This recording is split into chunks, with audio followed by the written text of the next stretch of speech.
So, one of the things I tried to get at last week at the beginning of the series is it's very difficult to figure out who you are because we're all actually composite people. In other words, every one of us, to some degree, is a walking contradiction. You're not one person. Plus, you're shaped by a series of activities that have happened to you. Added to that, I gave the illustration of a vehicle that you buy when it's new. It has passed through the factory and it's made according to specifications, and the people selling it and the person buying it are both happy with it. 20 years later, you look at the same thing and you think, what an old skadonk. Unless, of course, it's something that's grown in value, which is what we're all supposed to have done. But let's say you look at this old skadonk and you think, yeah, I'd never buy this. But that's because it's had 20 years of life happen to it. And I said that we are fearfully, according to Psalm 139, we are fearfully and wonderfully made. That's how we're made. But once you're made and you're put to use, life happens. And it can begin to change the way you view yourself and your projection of yourself, because at the bottom of this whole thing is all of us want to be accepted. You want your life to have value. Otherwise, why are you doing what you're doing? It is not true that people say, I don't care what people think. Actually, you do. Every one of us cares whether we hide it or not. We do care what other people think. I'm just looking out here. I can't see anyone besides Marco who particularly dressed so as not to be normal. We all put kit on because we said, oh, this looks nice. I think this looks nice on me. We all brushed our hair. Because you want a presentation of yourself, most of us, that's positive. Okay? Now, we need to look at, we're going to try and get to how do we establish afresh what our identity should be. But you need to look at the areas in your life that are the biggest identity shapers that you may not be aware of. You probably are, but maybe not the degree to which it's shaping you. There is a paradigm we need to look at. C.S. Lewis, in his book, The Four Loves, said, do not let your happiness depend on something you may lose. Do not let your happiness depend on something that you may lose. We need to drill down into identity. How have you so far become who you are today? How? What happened? What are the factors? We need to drill down into it and recognize that what we are today is a collection of contradictory someones. Every one of us. Starting off, number one, with what you do. Because we can be deceived into a false identity. And the first one among them is what you do, or in inverted commas, what you don't do. Ask people the following question. What identity in your life currently provides the most powerful dose of self-worth? How do you see yourself that makes you actually like yourself? What is it? Almost without exception, people talk about their careers. It's my job. It's what I do. You go to a function, you'll end up sitting next to or standing next to someone. How long does it take before you need to converse with this person? And outside of it's a lovely day, what's the very next thing you normally talk about? You ask, what do you do? What do you do? Not, hey, bud, how are you feeling really? Have you ever gone to a party, met some oak you don't know before, you're both sitting there and you say, bro, hi, I'm Greg, what's your name? How do you really feel? I was going to look at you like, what? You always ask, what do you do? How do we know we're worth something? How do we know we matter? Is it how much money comes into our account at the end of the month? When someone says, good job, we can find our self-worth in what we do and what we do well. In the same way, we can lose identity around self-worth by the lack of how well we're supposed to be doing. Isn't it? How many of us, including myself, have been in the place where like your kids do something, you say, that's not good enough, go do it again. You don't realize you're actually settling someone else's identity by doing that. I remember when I came up to Standard 5 in Johannesburg, because I spent my primary school years in Kimberley. Then I get to Johannesburg and they do a thing called woodwork. We didn't do woodwork in Kimberley. Come up to Joburg, they do woodwork. In a whole year, I didn't even make one pencil case. So that I'll never forget the woodwork teacher, Mr. Barker. Near the end of the year, Barker, woodwork, figure. He comes to us. I've actually never seen that until right now. He comes to us and he stands and he says, look, I'm not going to make any exceptions here, but some of you have hardly worked this year. Garratt, come here. What is this? Bottom line is, until this day, I don't know what to do with these except open a book and write. I don't know what these were for. I'm not good at it. I'm dangerous with tools. I don't own any. I have a series of telephone numbers of people in this church that I phone when tooling is required. And I remember getting smashed by Mr. Barker because I'm just not good at it. We've all seen the movie where the boss is forced to fire an employee and the employee is crying and he says, no, look, you're drinking too much, whatever, you're not stable. Okay, I'll tell you what, I'll give you severance pay to last you a year. Go clean yourself up, come back and we can maybe look at starting again. And the guy, before he leaves the office, turns around, goes to his boss and says, but boss, without my work, I don't know who I am. If I'm not doing what I'm doing here, I don't know who I am. Because for that man, it's not about the money. His job is about his sense of self-worth and identity. Once upon a time, I was chatting to a guy who had preached in this pulpit.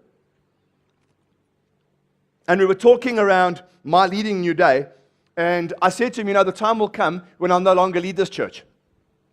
And when it does, unless we relocate, if I get older, someone else will lead and I'll go sit over there and I'll just be part of this family because I've invested over 20 years of my life into this family. And it'll be great. And the guy said to me, you don't know who you'll be when you're not leading the church. I said, excuse me? And his comment to me was, Greg, surely you've derived a great sense of self-worth from people coming to listen to you. Surely that as you've built things, your identity has been wrapped up in this building. And honestly, under God, I said to the guy, not a chance. I said, if God called me tomorrow to lead this church, all I would miss are the relationships. Because what God's built in this church is going to continue, even if I'm not here. Or it wasn't him in the first place. But I will miss the relationships. But I could hand over. I could leave tomorrow and go work for somebody. I'll still preach a gospel, still see people saved, still bring them to church, still preach to anything that moves. But I will go and do the job that I need to do. He said to me, his words were, well, as for me, I am most alive when I'm standing in front of a crowd and they're listening with attentive ears to what I'm saying. I said to him, well, you have a screw loose.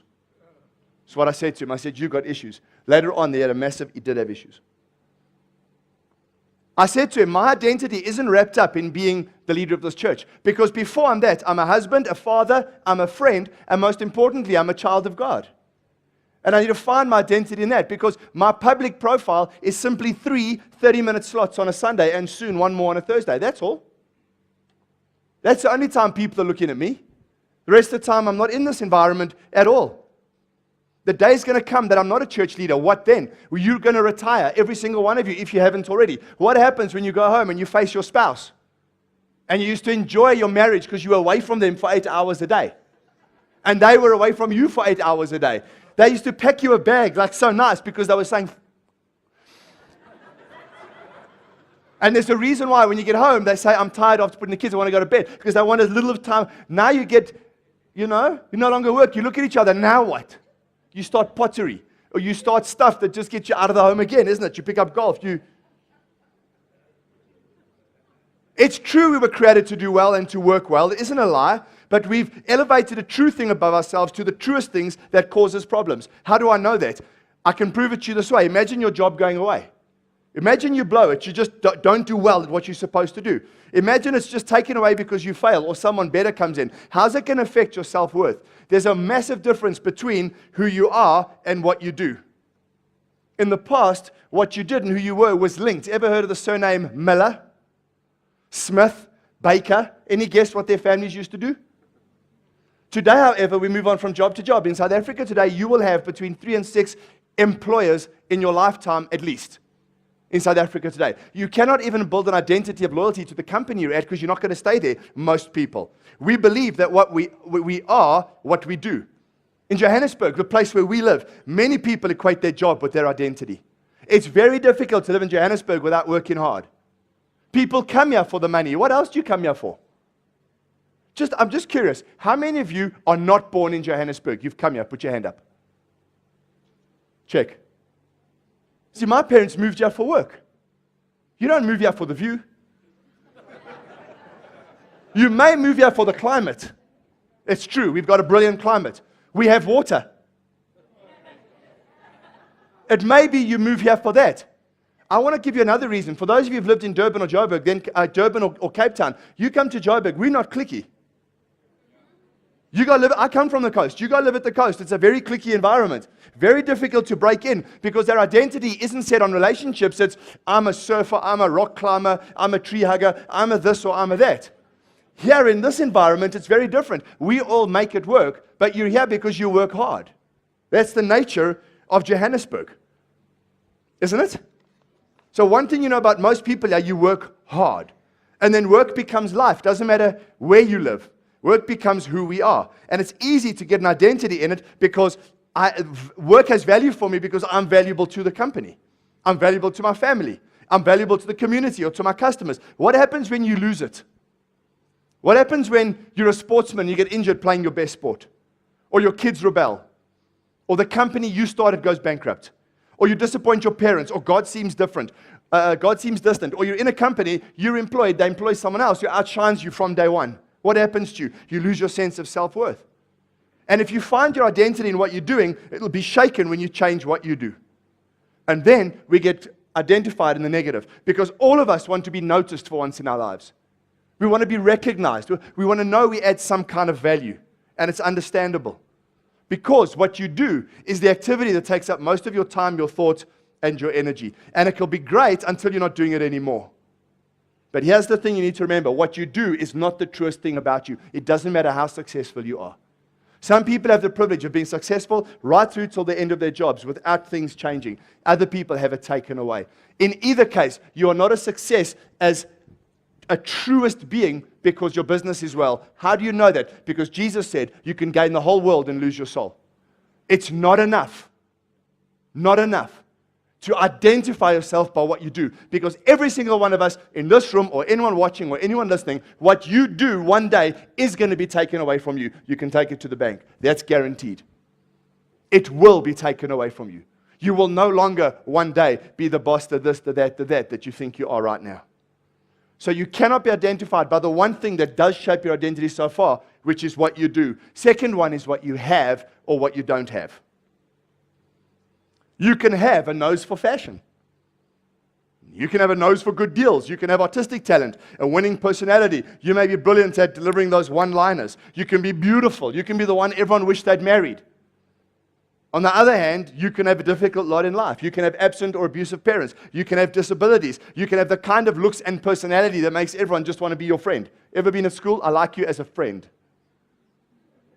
They're trying to say, you pull the spade work out. You do your best, and she says, no, I like you as a friend. I swear, that's headbutt material. But you don't ever do it, but you think it. Some of us think that the things we have define us. We over-identify by what we have. And I'm not talking about the whole, no, listen, I said this morning. You think you're poor, but I want to tell you, if you just have clothes on your back and running water and a flushing toilet, you're among the richest 2% of people on planet Earth. When you can't buy the stuff you want, that doesn't help. Isn't it? You're a kid. Now listen, if you're not going to eat your food, think about the poor people starving, and we'll send it there. Flipping, package it. Use my pocket money. Off. I'm not talking about that stuff. But isn't it interesting? I mean, my kids are at a school that's quite...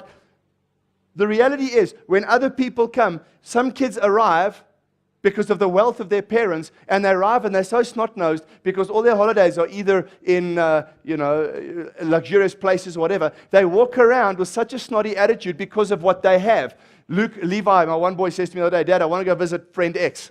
Why do you want to visit friend X? Because I like him. Why do you want to visit friend X? Okay, he has 3 electronic remote-controlled cars you can drive in, Dad. He finds a magazine article and says to me, Dad, how much is this car if I buy this motorized electric car? I said, 4,000 Rand. He says, how much pocket money are you going to give me over December? Says Levi, he's working it out. I said, well, you're not going to get more than 100, 150 Rand a month. Okay, so how many months do I need then before I can get this? I told him how much. Now, can you phone so-and-so for a play date, please? Bottom line is, you get these little rich punks that are identified. They haven't achieved a thing in life. But they feel superior based on what they have. Look at the kid who walks in, and we've had it, and other kids have had it, where you go to school and you don't have the branded tackies, and the kids start teasing you because you're not branded. Now suddenly you're walking like this, they're perfectly fine tackies.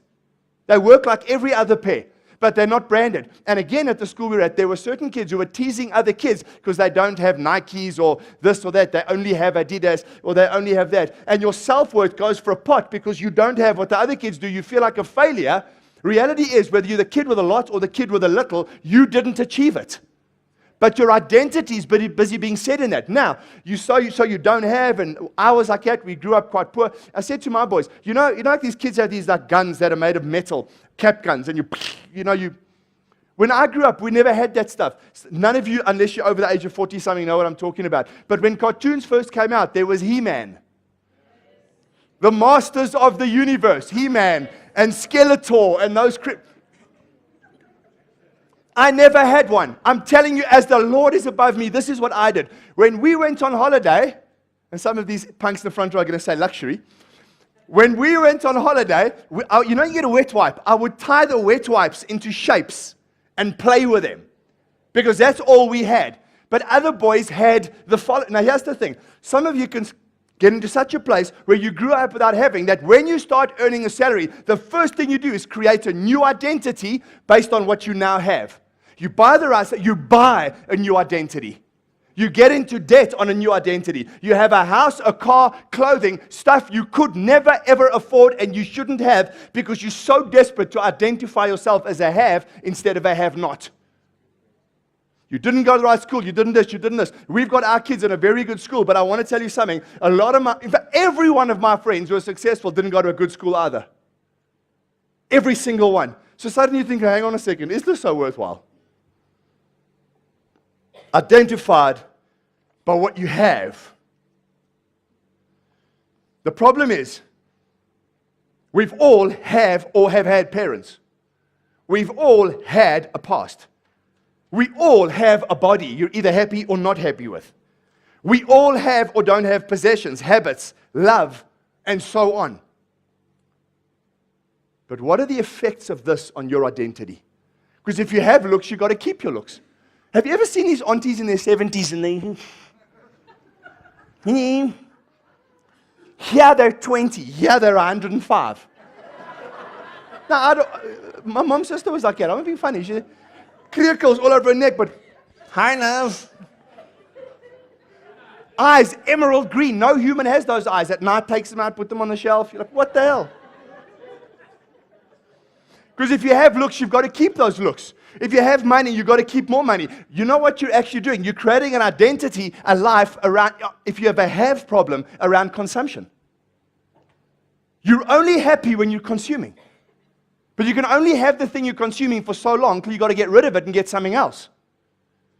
Never makes you happy. Growing up, it's easy to establish identity by what you have, what you don't have, because you've purchased it. But it's not the truest thing about you. The problem with building an identity on what you have is that the foundation of what you have means you're always focused on yourself. A doer is focused on accomplishment. A haver is focused on self. I will spend what I've got to have stuff because it builds me as a person. I identify with that because I never did before. Third one, last one, that helps set your identity is the stuff you almost never tell anybody else. It's your desires. The things secretly inside you wish you had. Remember that time I've told you when I said to a friend of mine, I said, isn't it amazing how some people change when they get money? And a friend of mine said, no one changes when they get money. I said, they do. I've seen it myself. He says, they don't. All money does is empower you to live out what you always secretly wanted to. I thought, sure, that might make sense. You see, the doing and the having can make you feel less than the people around you, which is inadequate. But there's a third way, desire.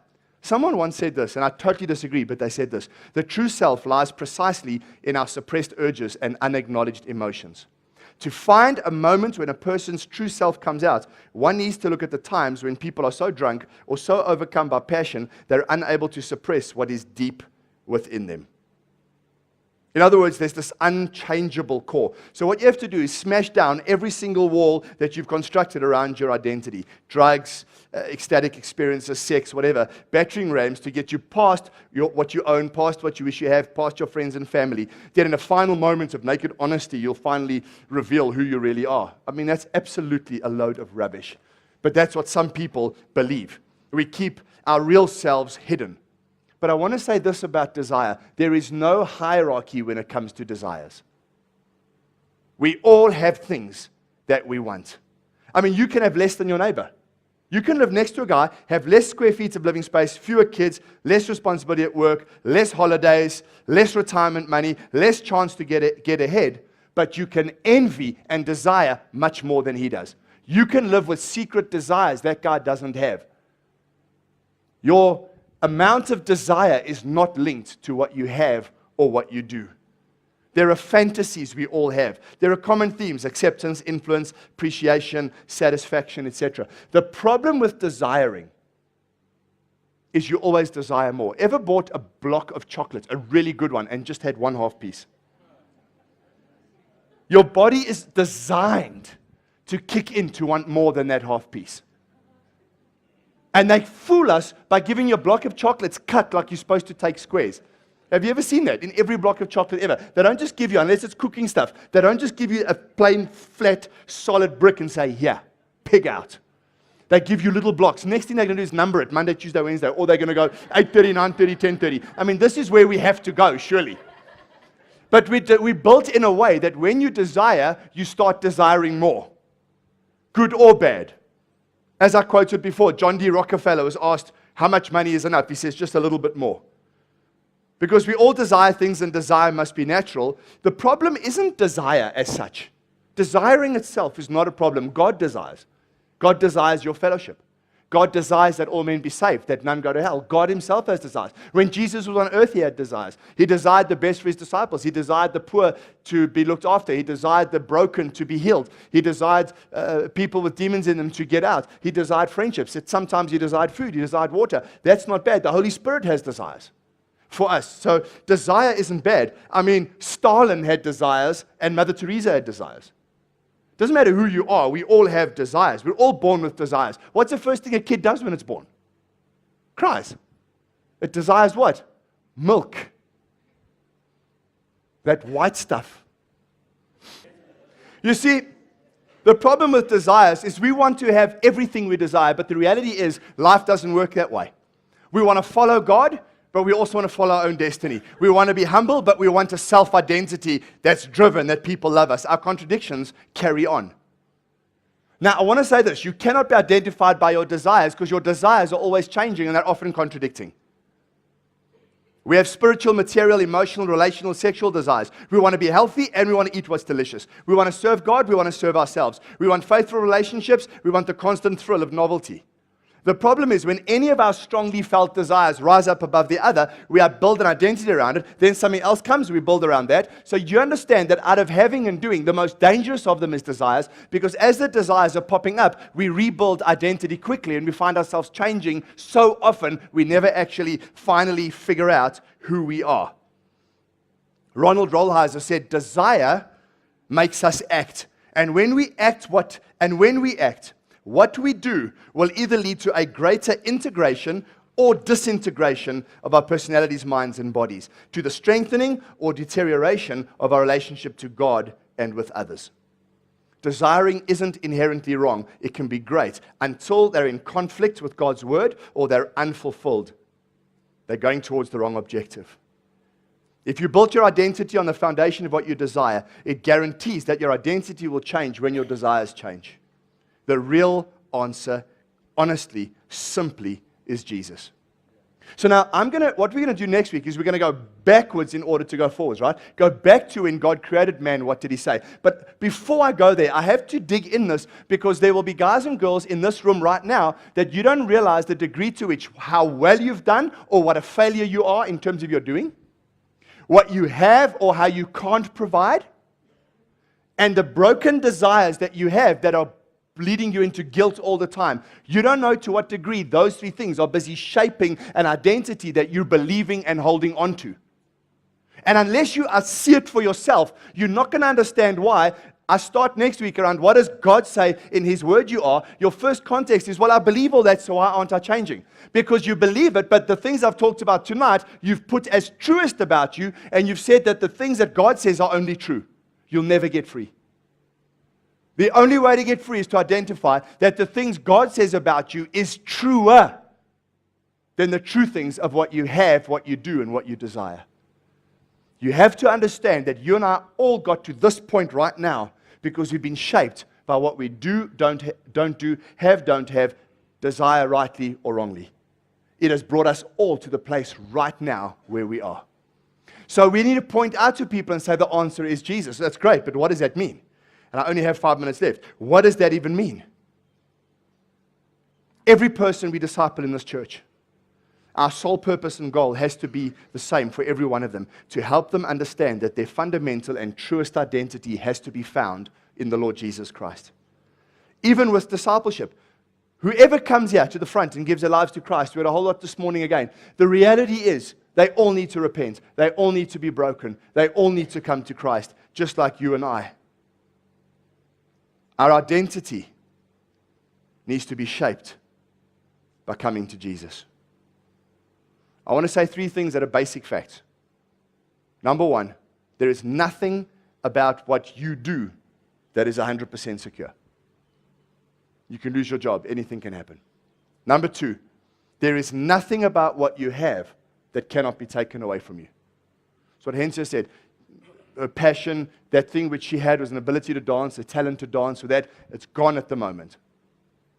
And when you build your identity on it and it gets taken away, you start asking, who are you? And number 3, there is nothing about what you desire that can't change. God can even help change your desires. But they're just descriptions. That's all they are. So where do we start? What do we do? Open your Bible if you have one to Luke chapter 12. I'm going to give you a 5-minute conclusion to this. How we deal with our do's, our haves, and our wants. Luke chapter 12.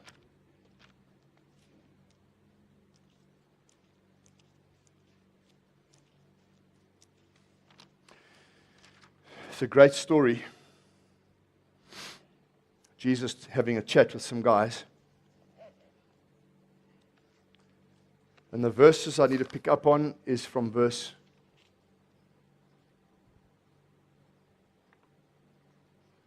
13. Someone in the crowd said to Jesus, "Teacher, tell my brother to divide the inheritance with me." But Jesus said to him, "Man, who made me a judge and arbiter over you?" And he said to them, "Take care and be on your guard against all covetousness."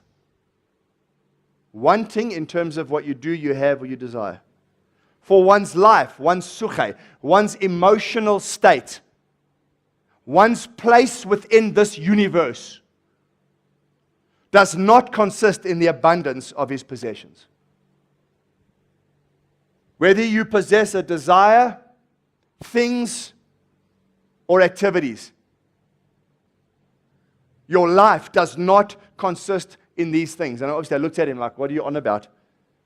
And so I told him a parable. The land of rich man produced plentifully. He thought to himself, what shall I do? I've nowhere to store my crops. I'll do this, tend out my barns, build larger ones. I'll store my grain, my goods. I will say to my soul, soul, you have ample goods laid up for many years. Relax, eat, drink, be merry. God said to him, fool, this night your soul is required of you. And the things you've prepared, whose will they be? So is the one who lays up treasure for himself and is not rich toward God. And he said to his disciples, therefore I tell you, don't be anxious about your life, your suche, your emotional state, the center of your own human being. Don't be anxious about your identity of yourself, what you'll eat, your body, what you'll put on. For life is more than food. The body is more than clothing. Example, consider the ravens. They don't sow, reap, and you read all that stuff. Consider the lilies of the field, verse 27. How they grow, they neither toil nor spin. I tell you, not even Solomon in his glory was arrayed like these. If God so clothes the grass, which is alive in the field today, tomorrow is thrown in the oven, how much more will he clothe you, you of little faith? Don't seek what you are to eat and what you are to drink. Don't be worried. The nations of the world seek after these things. Your Father knows you need them. Instead, seek his kingdom, and these things will be added to you. Verse 32, fear not, little flock. It is your Father's good pleasure to give you the kingdom. Verse 33, this is hardcore. Sell your possessions, give to the needy. Who did he sell that to? Everyone following him. We say we want to be Bible plus and minus nothing. Well, we've never preached that one, have we? Let everyone in this church sell everything we have and give it to the poor, because then we'll become the poor. Then next year, the poor who are now wealthy will have to sell everything to give to us so they can have nothing again. Sell your possessions, give to the needy. Listen, provide yourselves with money bags that don't grow old, with a treasure in the heavens that doesn't fail, where no thief approaches, no moth destroys. For where your treasure is, your heart will be also. And so on and so on and so on. Ruthlessly, Jesus wants to do and deal with our motives in life. He says this, before you can even start to ask the question about your identity, you have to be able to do this one thing. You have to put the interests of the kingdom of God as a higher value than the accrual of material things. I cannot even, Jesus says, begin to explain to you, according to Psalm 139, who you really are, until you sort out the motive of what it is you're chasing. Because what you do, what you have, and what you desire is out of a need to chase the things of this world. So then you will filter every time a call comes from God or a call comes from the church or something happens to do something out of which there's no personal benefit for you. You're going to filter it out of what works for me. Now, I come to church every second week. Why? Because I do this with my other time. Oh, did God tell you to buy that thing so you can never seek His kingdom? Was it God? Was it God who told you, no, stay away? How many Christians aren't even in church because they're so busy with other stuff that they purchased with not their money because they don't have any. They purchased it with God's. Everything you have, you're a steward of God's. And I'm telling you, we all go and do things with God's money God never told us to do. We're stealing from Him, not in our lack of tithing, in what we do with the rest of it. We're taking and giving and doing, and we're giving for Shini or we're giving whatever and taking stuff from them with money God told us to, because even as Christians, we're centered here, we're not centered there. So Jesus makes a radical statement and He says, all of you, sell everything you have and give to the poor. Carry no money purses. In fact, in the other version in Matthew, he says, only carry money purses with you. Now, today, you carry almost a small wallet because your money's in credit card format. You just swipe a card. They didn't have that in those days. You carried your cash with you. So he said this, with everything you have, be identified by a hand wallet. They didn't have notes in those days. That was heavy coins. Take a small little money bag you can stick in your pocket. Let all your possessions sit right here. Don't have any more. Why? Because then it isn't so heavy, it's pulling you downward. If you only have a bit, you can look this way. He says, now the thing with the poor is they're not looking at what they have. They might be looking at what they don't have.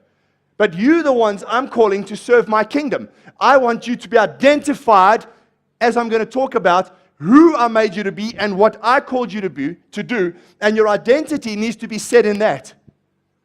But for so many people, almost all of us actually, there is such a degree of self, either what I do with my money or with my diary or with my time. And I filter everything through those.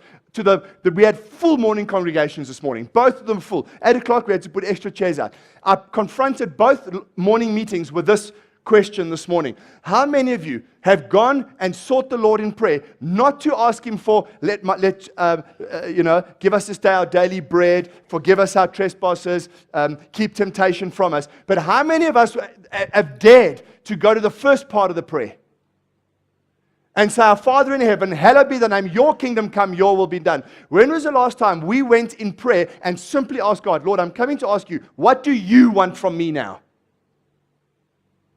No matter what the change. And Jesus said, in James chapter 4, verse 2, the brother of Jesus, James, he says, you have not because you ask not. And I said, some of us are not asking because we're scared God's actually going to answer. I got saved, a law student. I always wanted to study law. My first quiet time, God, what do you want to do with my life? He takes me to Genesis 12. He says, leave everything. Leave everything you know. Father, household. Well, what am I going to do? Takes me to Genesis 12 again. He says to Abraham, leave everything and go to a place I'll still show you. I had to go to my mom and dad and say, I'm leaving studying law. What are you going to do? I don't know. That's not good enough. Well, I don't. God's going to tell me. God didn't tell me to lead a church for the next 5 years. I spent 5 years going to the army, working for my uncle, doing not knowing what God wanted. And He sorted out my identity issues there and then. That the reason I wanted to be a lawyer was to make money off people's problems. Because, a farmer and a lawyer, you can't do without them. People have to eat and people have to fight. So someone has to sort all that stuff out. So for me, it was easy. I'll just go and be a lawyer. Tell you how much I care and I'll bill you. Now suddenly, God rips all that away. And how many of you have dared, even now, you get money, something happens, you dare to, before you touch it, say, oh, my King and my God, my identity is so stored up in heaven, I want to know, what do you want? We wouldn't dare, because if we ask, we know He's going to answer.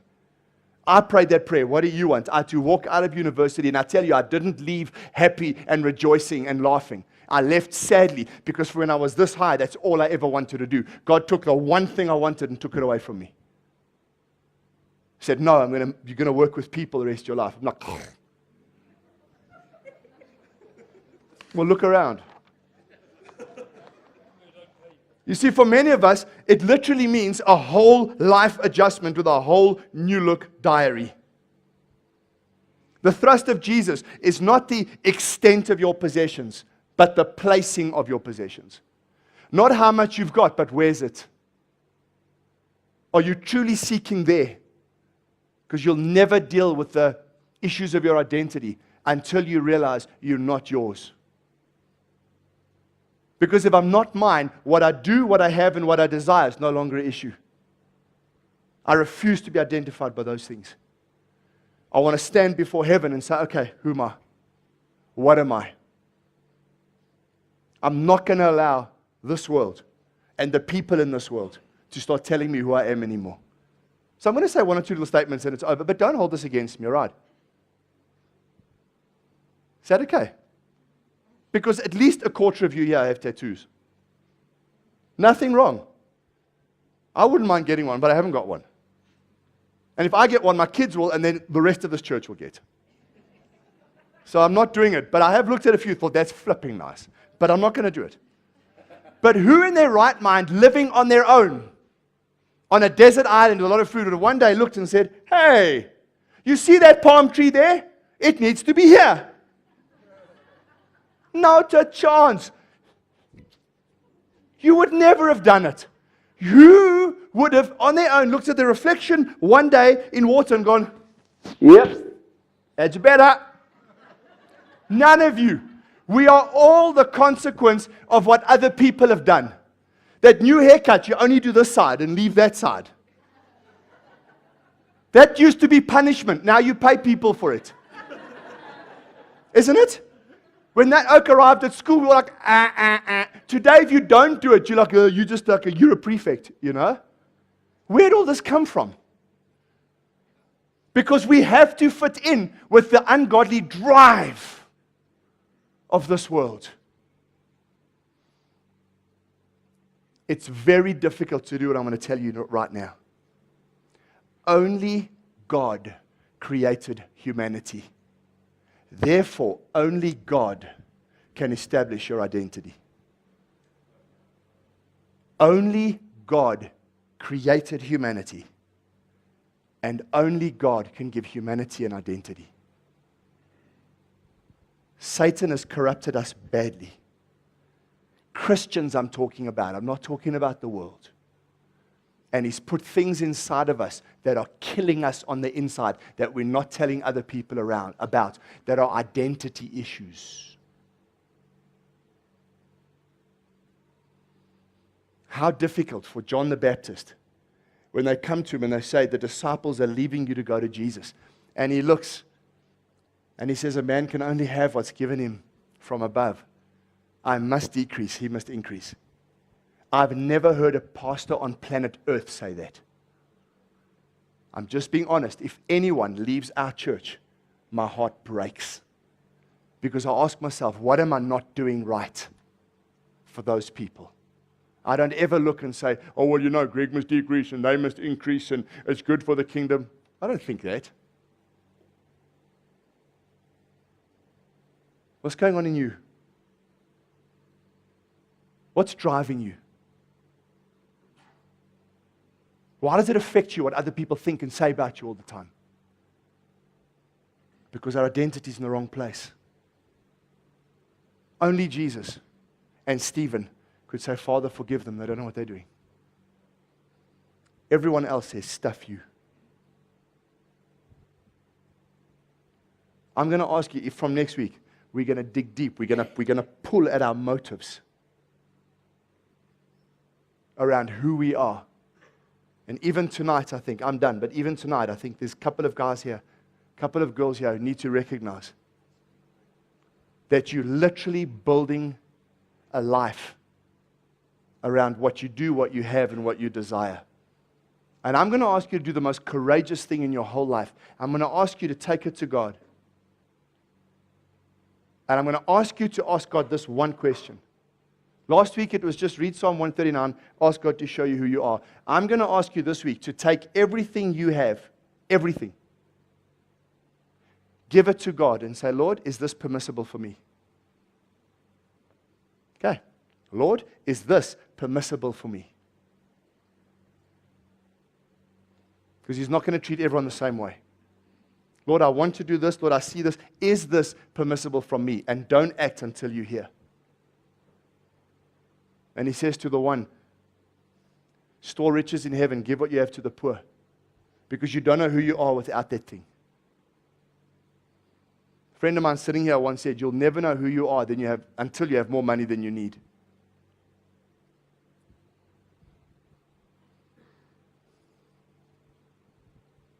There are people in bondage in this room that need to be free. It's great to stay in shape. I think we need to. We owe it to the ministry to stay in shape so that we can honor God with more years. But when you're looking at yourself in the mirror, more than you're looking at this word, it's called idolatry.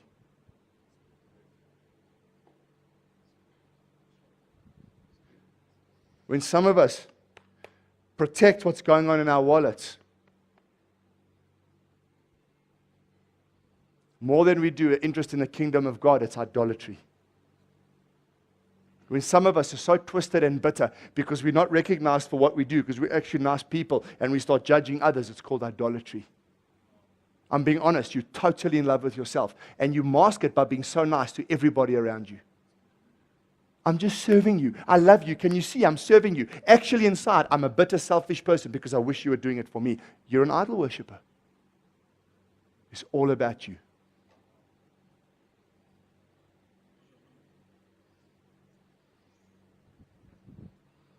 I pray God doesn't do it. But if He tests me and says to me, hand this church over and go work for someone tomorrow, I trust I can just do it. Because unless the Lord builds a house, and it's the same for you, because you're a house. Unless the Lord builds a house, you labor in vain. Don't just talk to me, and I get letters every week. Don't talk to me about how I should be leading this church. Talk to you about how you should be leading your life and your house. Is God happy with your house? Is God happy with my house outside of this environment? Can you imagine the freedom you will walk in when God starts to tell you what to do with you, your wife, and your children, how to do your money? When you start saying, all I do is respond to the leading of God, you're in the best place ever because your identity is being set by the He who created you for His purposes, not for yours. I'm honest, I need to end, man. That passage in Revelation 3 scares me spitless, where He goes to the church and He says, I'm flipping on the outside, knocking to come in of the church. You're talking about me, you're singing about me, you're reading about me, but I'm not allowed in. Now, how about the heart? How about the door, the house of you, your heart? Sing, pray, do all this. And He's saying, I'm on the outside, buddy. I don't sit in the center of your heart. Not a chance. You're doing a flipping good job talking about me. How about letting me in?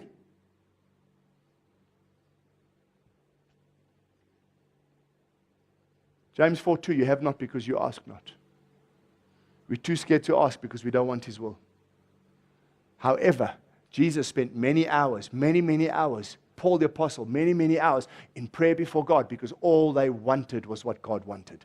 Because their identity was set in what He wants, not what they want. Imagine a church living like that. Imagine the liberation, the freedom.